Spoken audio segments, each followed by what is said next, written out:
abin Allah. Ni da ke haɗin Allah ne. Ni so don Allah da haka za mu ji daɗin zama.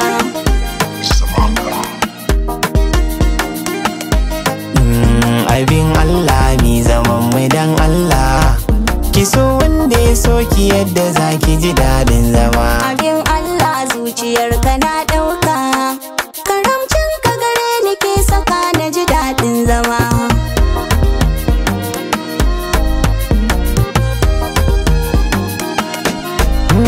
Da soyayya zuciyarki zan yi kulawa, idan kin yi abin yabo na dinga yabawa.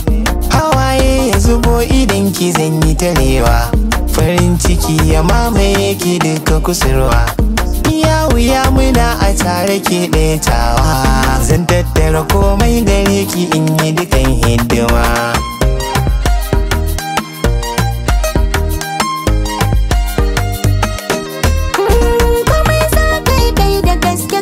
Ji tsoro abin da ka shuka irinsa za ka yi moro. Ka zanto mai gaskiya a kowane taro, daga haka ɗan ƙarami yakan zama toro. Da sarrafa harshe ka burge mai sauraro, ina da kamar kai gare ni ba mai mini fankama.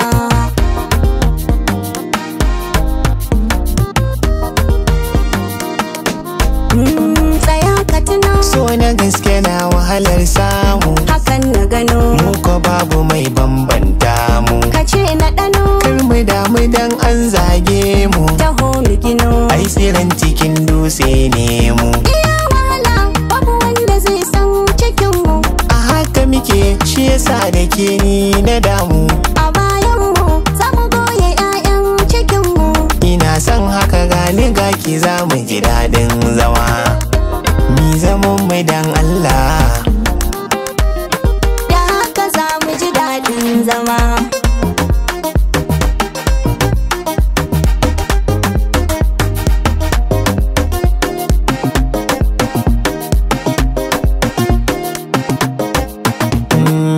Wasu sun yi sammako mu muka yi sa'a, a cikin gidanmu an yi mana addu'a. Fuskar mu gashi ko yaushe da fara'a, kaska ta daɗe da haushin kifi. Tunda Allah ya yarda ko su so ko su ki ba abin da ya yi mana zafi. Tunda Allah ya yarda wanda duk ya ce ba shi da kai kyale shi. Tunda Allah ya yarda za mu dawwama da farin cikin mu ba mu da haushi. Zuciyar mu da laushi, sitirar mu da kamshi. Za mu so wanda ya so mu dan mu share muku tantama.